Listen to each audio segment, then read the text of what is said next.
to settle in a space colony called Nova Prime. Seeing as humans are now vulnerable, a race of aliens called Skrull sends a bunch of Ursas to invade. These Ursas are vicious predators that were bred to kill humans, and although they're blind, they're able to hunt people by detecting the pheromones they secrete when frightened. To stop the invasion, the Rangers fight the Ursas with their blades, and Prime Commander Cypher proves himself a hero when he learns how to suppress his emotions. By not showing any fear, a person becomes invisible to the Ursas. This is a technique known as ghosting. A few years after the war, Cypher's son Katai is a cadet at the Ranger Academy because he wants to be like his father. Even during the most basic of tests like jogging, he puts extra effort just to prove he's special. However, while his test scores are great, he isn't doing well in the field, and Katai doesn't get the promotion to Ranger that he wanted yet. Later in the evening, when Cypher returns home from a mission, Katai tells him he's failed to get promoted. Instead of showing comfort toward his son, Cypher stays cold as usual and comments Katai must have not been ready, because the commander knows what he's doing. Cypher always acts cold toward his family, as if he didn't know how to turn off the soldier mode, even demanding Katai to always call him sir and yelling orders at him at the table. After dinner, Cypher brings his wife Faya a gift he got from the mission and tells her that he'll be leaving the next day for Iphido to train cadets. However, after that mission is over, he intends to retire and work with her in the admin department. Faya is glad to hear that and points out he needs to spend more time with Katai, chat with him and be less distant. Katai needs a father, not a commanding officer. She thinks Katai has lots of insecurities because he blames himself for the death of his sister Senshi and tries to connect with her by reading her favorite book, Moby Dick.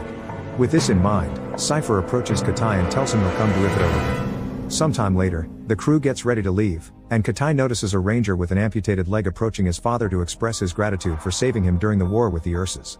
Cypher thinks it's not necessary, but the ranger still asks his friends to help him stand up to salute properly as a sign of respect for humanity's hero. Once the trip begins, Katai tries to connect with his father and tells him he's reading Moby Dick, but Cypher isn't much of a talker and keeps his answers short and cold.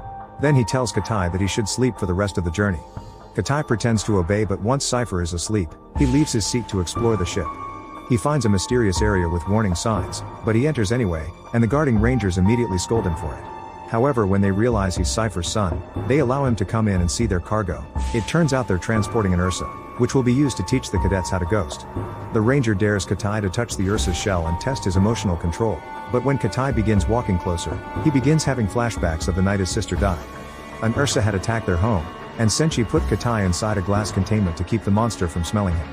Right when Katai is about to touch the shell, the Ursa smells his fear and roars at him, startling him into stepping back. Meanwhile, Cypher wakes up and senses some strange vibrations, so he uses his ring against the ship wall to confirm there's danger coming. He rushes to tell the rangers to be on full alert, and orders Katai to put on his life suit and strap himself to his seat. Then Cypher goes to the cockpit and informs the pilots that they're heading toward an asteroid storm. Before they can correct their course, the ship begins shaking as it gets hit by the asteroids, making it lose an engine. Cypher orders the pilots to enter the nearest wormhole, that way they can travel to a different anchorage. The ship crosses the wormhole safely and appears near Earth, which the law says nobody should return to because of its dangers. Cypher wants to head somewhere else, but the pilots explain the ship has taken too much damage, meaning they must land as soon as possible. As the ship gets closer to Earth's atmosphere, it begins shaking again and Katai panics, so Cypher guides him to take deep breaths to calm him down. At that moment, the ship begins breaking apart, and Cypher is blown away by the wind as Katai falls unconscious. A moment later, Katai wakes up and discovers the ship has crashed. He leaves his seat to look for the others, but all the rangers he finds are dead. Luckily he finds Cypher and confirms he's still alive, so Katai sits by his side and waits for him to wake up. When Cypher gains consciousness, Katai explains to him that the ship's tail is gone, meaning the Ursa is gone as well. Cypher guides Katai to the cockpit to find the emergency beacon, but when he tries to use it he discovers it's broken. Afterwards, Katai puts Cypher on a stretcher and takes him to the ship's main computer, where Cypher checks the inventory and confirms there's another beacon in the ship's tail. Since both his legs are hurt, Cypher gives Katai the mission to find the tail, which the scanner says it's about 100 kilometers away. Then Cypher gives Katai his blade plus 6 vials of air filtration inhalers that will help him breathe in Earth's hostile environment. He also informs him that the life suit and the backpack have cameras, so Cypher will see everything Katai sees. The boy needs to be really careful because everything on Earth has evolved to kill humans, which makes Katai remember how he had to watch his sister being killed by an Ursa. Katai asks Cypher about the Ursa that they were carrying, and Cypher thinks it must have died in the crash, but it's safer to assume it's still out there. After taking one of the inhalers, Katai leaves the ship and gets very nervous because he can see all the bodies around. To calm him down, Cypher makes him take the knee and reminds him to concentrate on the moment to overcome his fears. Then Katai begins his journey, which allows him to meet lots of animals he's never seen in his life. When he's climbing a cliff, he's startled by a spider on his hand, and when he reaches the top, he sees birds flying through the sky and cattle grazing on the plains. It's a stunning view, especially for someone that always lived in space. At that moment, Cypher releases a bunch of probes to find the Ursa, and he reminds Katai that the temperature heavily drops at night. To survive, he must find one of the many hot spots before it gets dark. Then Cypher scans his own injuries and confirms his leg bones are broken, making him consider taking some medicine to fight the pain. However, the label warns him that the shot could make him drowsy and impair his vision, and this makes Cypher think of the time his daughter called him during the war. Senshi had found an original copy of Moby Dick, which was a big deal because real books weren't around anymore. Cypher had acted very coldly toward her enthusiasm, and now he's starting to regret it, so he decides not to take the medicine. Moments later, Katai notices his suit has turned black. Cypher explains it's equipped with motion sensors, and the color black means there's a life form coming for him. Suddenly, a large baboon emerges from the woods, and Cypher advises Katai to stay still. However, Katai prefers tossing a rock at it to try to scare it away. This causes a whole group of baboons to come out and begin throwing rocks at Katai.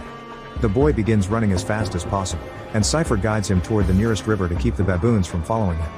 Katai quickly crosses the river, but even if the baboons aren't following him anymore, he keeps running with his blade out because he's too nervous and scared.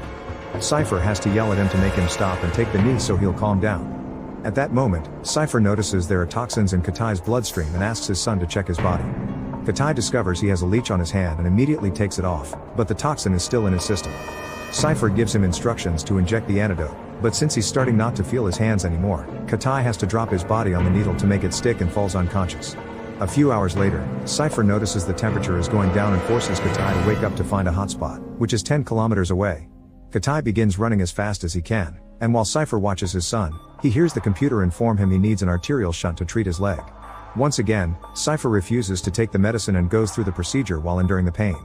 As he works, he thinks about Senshi's 19th birthday celebration, which he had to watch through a screen because he was on a mission.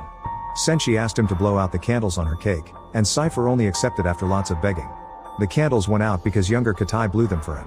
When Katai finally reaches the hotspot, he checks his equipment and discovers 2 inhalers are broken, but he lies to his dad and says he's got them all. Cypher sees a reaction on the screen that may indicate lying, but doesn't say more. Katai takes a vial and hides under a tree while it begins to rain, so he uses the chance to ask his dad how he managed to ghost during the war.